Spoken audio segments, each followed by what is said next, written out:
My parents tried to give my inheritance to their favorite daughter, but my grandparents had a surprising twist in store. Male 28-year-old comes from a family with a convoluted and long history of favoritism. My younger sister Amy, 25, has always been preferred by my parents, especially Dad, over me. Starting in our childhood, this partiality only got worse as we grew up. Amy was the golden child from my earliest memories. Our parents threw her an elaborate birthday party including professional face painters, a bouncy castle, and a petting zoo when I was 5 and she was 2. I had a store-bought cake and a little family supper for my birthday that same year. This helped to define the tone for years to come. The differences became clearer as we aged. Amy always received the newest toys, the greatest clothes and most attention.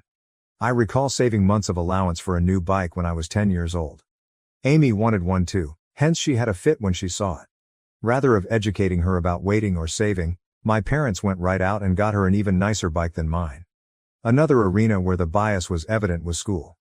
Amy's parents attended all of her school functions, while they usually missed mine. I took front stage in the school play in 4th grade. I practiced for weeks, driven by great enthusiasm. My parents arrived an hour late on the night of the play, therefore missing my major scene. They were consoling Amy after she complained of stomachache. She was good later on, they had simply lost count of time playing with her. Regarding academics, nothing I ever appeared to do seemed sufficient. I joined the math club, often received straight A's in middle school, and even took first place in a regional science fair. Though my parents hardly noticed these successes, they gave Amy a celebratory dinner and purchased her a new phone as encouragement to keep getting better when she scored a B+ on one test in her weakest subject. In particular, high school was difficult. With an eye toward their approval, I put myself into whatever activity I could. Along with keeping a 4.0 GPA, I was editor of the school newspaper, debate team captain. Amy coasted through school, hardly keeping a C average, and spent much of her time hanging out with friends. I was chosen from our university as one of 2 junior year applicants to participate in a famous summer program at Harvard. It was such an honor, and I felt great. My dad grumbled and moved the topic to Amy's forthcoming dancing performance when I told the news over supper. At least my mother remarked, "That's nice," but she moved on fast. My parents couldn't bring me to the airport on the night Amy's concert fell on the same day I was leaving Harvard as they wanted to see Amy perform. I asked the parents of a friend for a ride. Another agonizing experience was the college application process. I worked months on improving my essays, engaged in extracurricular activities, and SAT preparation. Several elite colleges accepted me and I was given a sizable scholarship to my ideal college. When I told my parents about this at supper, their reaction was barely passable. "That's good, but don't let it run to your head. College isn't everything," my dad advised. "Just remember about us when you're off becoming a big shot," my mother said. On the other hand, my parents were quite understanding when Amy barely passed high school and chose not to attend college. They admired her for knowing herself and for defying social expectations. Something they never done for me, they even paid for her a car as a graduation gift. Emotionally, this persistent favoritism suffered me greatly. Over my teens and early 20s, I battled anxiety and despair. Beginning therapy in college, I came to realize that my parents' actions were not my fault. Years of effort were needed to develop my self-esteem and learn to validate myself rather than depending on my parents' approval. My immediate family did not help me, yet I still managed to lead a decent life. By the time I finished from college with honors, I had a decent job in finance, and even purchased my own house by 27 years old. Though my parents aren't, I'm glad of what I've accomplished. Here then, is where the current drama begins. On Dad's side, my grandfather died not too long ago. He left a sizable estate and was a successful businessman who started from nothing. In his will, he split his possessions equally among his grandchildren, including me, Amy, and our cousins, as well as his children, Dad and his siblings. My portion of the bequest was significant, roughly $500,000. It would have let me invest in my future, pay off my education loans, and perhaps even launch my own company someday. This unanticipated windfall and the chances it could present made me happy. When the will was read though, my parents clearly became agitated.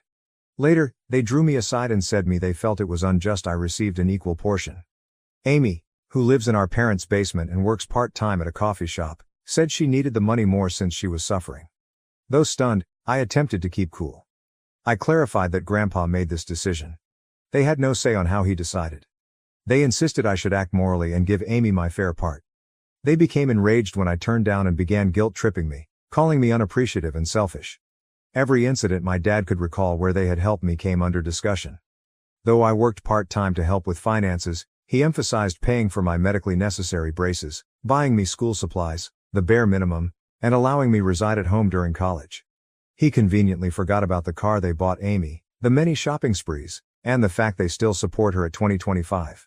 The matter got rapidly more serious. Acting as the will's executor, my dad chose to handle things himself. Along with her own inheritance, he declared he would be interpretation Grandpa's intentions and give Amy my whole part. He said Grandpa would have wished if he had known our unique situation. I was broken. This was not only obviously illegal but also a terrible reminder of how little my parents thought of me. Pointing that Grandpa had always treated all his grandchildren equally and that he was aware of our circumstances, I tried to reason with them. Then my mother accused me of speaking ill of the deceased by implying Grandpa would have preferred anything else than what my dad was advocating. I mentioned certain memories of Grandpa pushing my academic and career goals, but my parents brushed off these as misinterpretation. They said Grandpa wanted to make sure Amy was taken care of and had privately voiced worry about her future. They had no response when I asked why he hadn't simply penned the will that way then. Amy, for her part, was awkward about the circumstances but did not voice criticism of our parents. She merely shrugged and said, "Mom and Dad know best," when I tried to chat to her alone. She obviously wasn't going to be much help. Feeling misled and wounded, I asked Grandpa's widow, my paternal grandma, for guidance. Hearing what was happening, she became enraged. She informed me that my parents had no authority to alter the will and that this was exactly not what Grandpa had planned. Grandma sent some material that clarifies the matter. Several years ago, apparently, my parents asked Grandpa to give everything to Amy in his will. Grandpa had steadfastly objected, saying he thought all of his grandchildren should be treated equally. He had even included a stipulation in his will declaring that anyone challenging the equitable distribution would lose their portion. Equipped with this knowledge, I challenged my parents. Grandma's disclosure of their earlier attempt to affect the will startled them.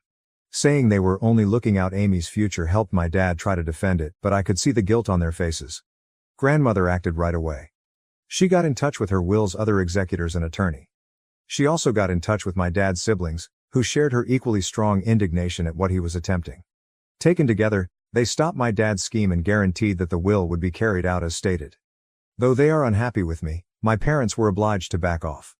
They argued I should have handled this in-house instead of involving others and accused me of turning the family against me.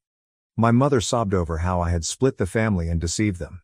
I said I had never expected anything from them anyway, when my dad threatened to cut me out of their will totally. Now, should I accept the inheritance, they are threatening to break off all communication. My dad even went so far as to suggest that I would not be welcome in their house should I inherit it. In a particularly low blow, my mother remarked that my acceptance of the money reveals that I never truly loved them and was merely ready to profit from their passing. The matter splits the extended family. A few of my cousins are encouraging since they understand the long-standing favoritism and value me for advocating myself. Others believe I should have yielded in order to preserve peace since family harmony comes first over financial considerations. Although my dad's siblings are definitely on my side, this has strained their relationship as well as my parents. Amy finds herself enmeshed in all this. She confided in me privately that although she feels bad and didn't ask for this, she is not ready to challenge our parents. She's been trained her whole life to depend on them and seek their praise, hence I don't blame her totally.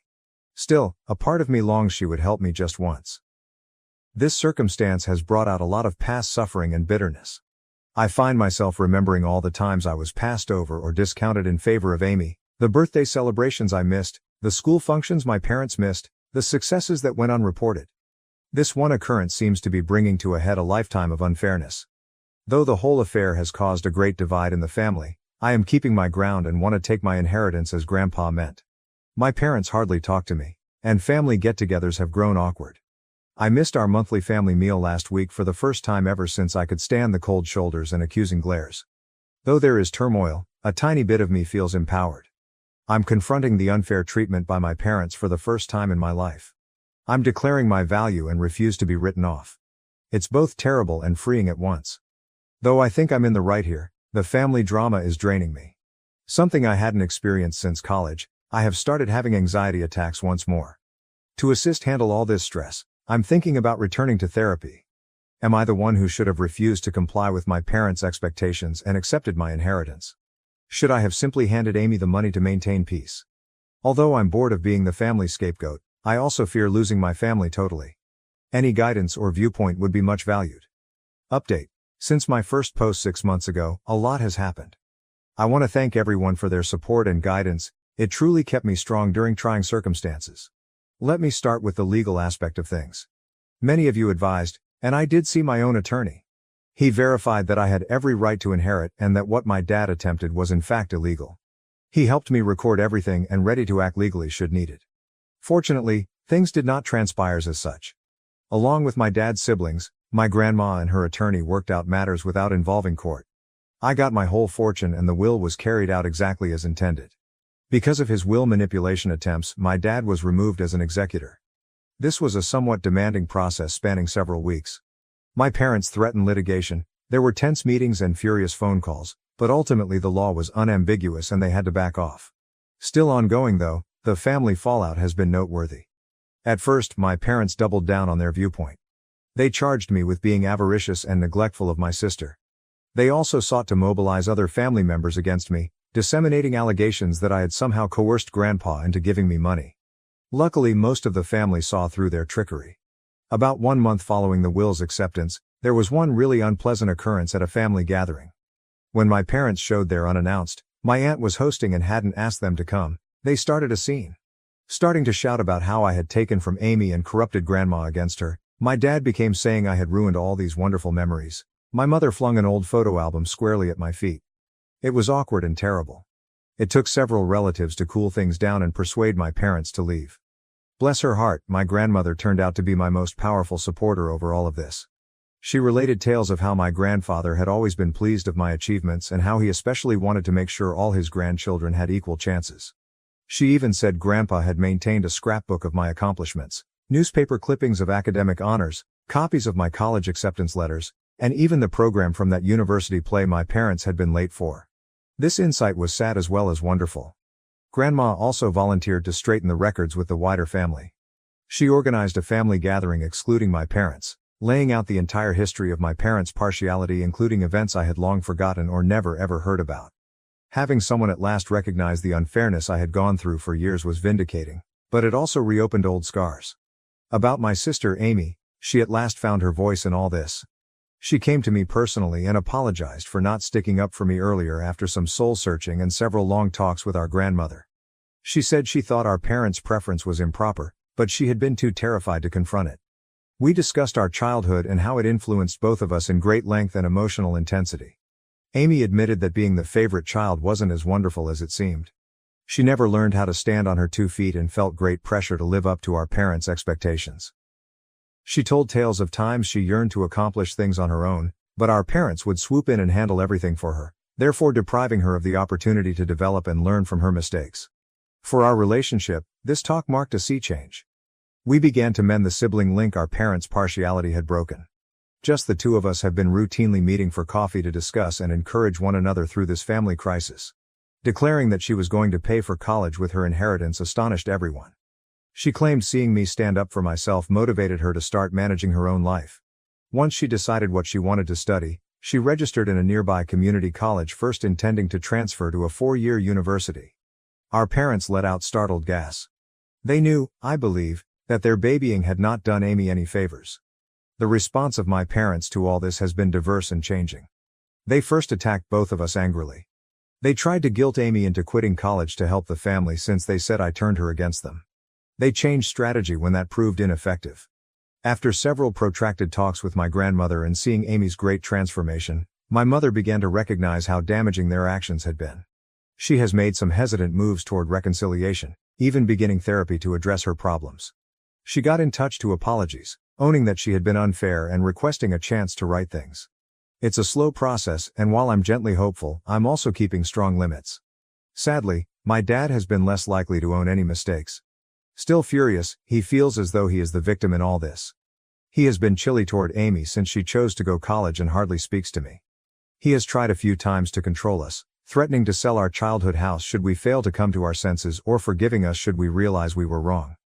Although we are both standing strong, it hurts to see him distance both of his children like this. The dynamics among the extended family have changed dramatically.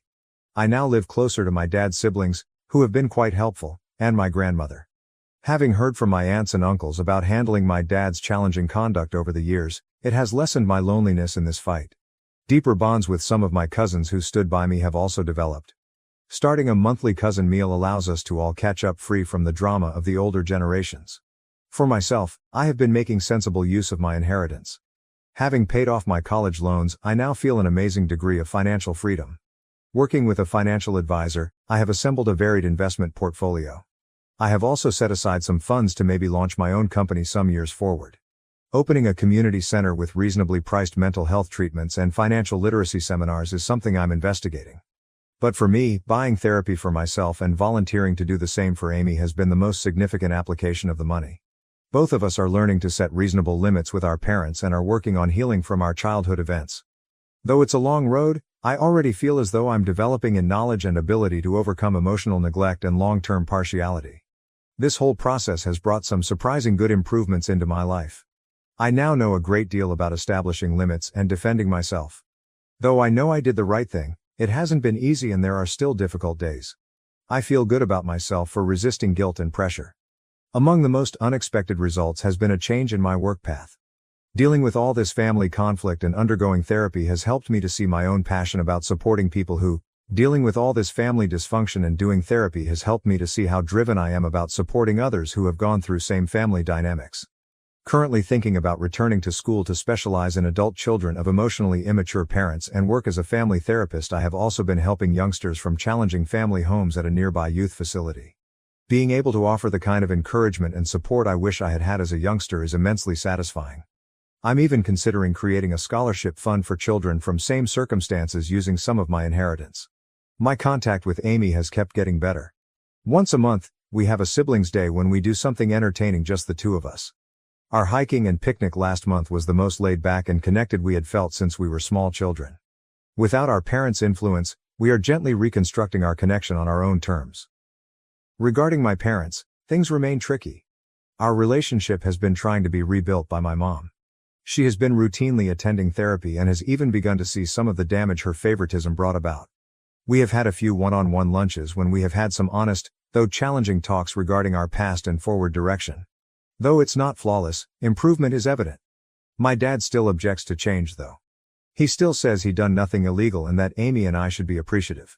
He refuses to be in the same room with me, hence he missed several family functions. Though it hurts, I am trying to let go of my need to compel him to see things differently or control his reactions. For both Amy and me, Grandma now serves as a rock. She has been sharing additional tales about our grandfather and his pride of us for advocating for ourselves. She always supports justice and understanding, thus she has been a fantastic mediator in family problems. The whole process has imparted a lot of lessons about the actual meaning of family. I've come to see that occasionally the family you select might be more encouraging than the one you were raised in.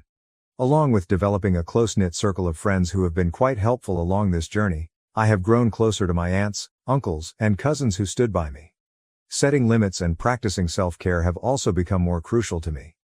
I'm growing better at saying no to circumstances that compromise my mental health, and I no longer feel bad about giving my personal well-being top priority. I was so preoccupied with trying to achieve my parents' favor that I had always put off investigating new interests and hobbies.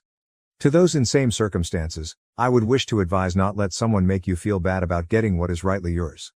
Even if it generates controversy, it's reasonable to defend yourself. Though family dynamics might be complex, you are deserving of fair treatment. Remember, you never have too late to begin developing the life you are due. See a therapist if necessary, surround yourself with encouraging people, and don't hesitate to establish limits. Who you are personally defines your value, not how your family treats you. I want to thank each of you once more for your suggestions and encouragement. It meant more than what you would have known during a really trying period. Although the road has not been simple, I am excited about the future and confident in self-assurance I have not experienced in years. Where this new chapter of my life will lead excites me, and I am resolved to stop the pattern of favoritism and build better relationships in my own future family. Regarding my parents, things remain tricky. Our relationship has been trying to be rebuilt by my mom. She has been routinely attending therapy and has even begun to see some of the damage her favoritism brought about. We have had a few one-on-one lunches when we have had some honest, though challenging talks regarding our past and forward direction. Though it's not flawless, improvement is evident. My dad still objects to change though. He still says he done nothing illegal and that Amy and I should be appreciative. He refuses to be in the same room with me, hence he missed several family functions. Though it hurts, I am trying to let go of my need to compel him to see things differently or control his reactions. For both Amy and me, Grandma now serves as a rock. She has been sharing additional tales about our grandfather and his pride of us for advocating for ourselves. She always supports justice and understanding, thus she has been a fantastic mediator in family problems. The whole process has imparted a lot of lessons about the actual meaning of family. I've come to see that occasionally the family you select might be more encouraging than the one you were raised in. Along with developing a close-knit circle of friends who have been quite helpful along this journey, I have grown closer to my aunts, uncles, and cousins who stood by me. Setting limits and practicing self-care have also become more crucial to me. I'm growing better at saying no to circumstances that compromise my mental health, and I no longer feel bad about giving my personal well-being top priority. I was so preoccupied with trying to achieve my parents' favor that I had always put off investigating new interests and hobbies. To those in same circumstances, I would wish to advise: not let someone make you feel bad about getting what is rightly yours. Even if it generates controversy, it's reasonable to defend yourself. Though family dynamics might be complex, you are deserving of fair treatment. Remember, you never have too late to begin developing the life you are due. See a therapist if necessary, surround yourself with encouraging people, and don't hesitate to establish limits. Who you are personally defines your value, not how your family treats you. I want to thank each of you once more for your suggestions and encouragement. It meant more than what you would have known during a really trying period. Although the road has not been simple, I am excited about the future and confident in self-assurance I have not experienced in years. Where this new chapter of my life will lead excites me, and I am resolved to stop the pattern of favoritism and build better relationships in my own future family.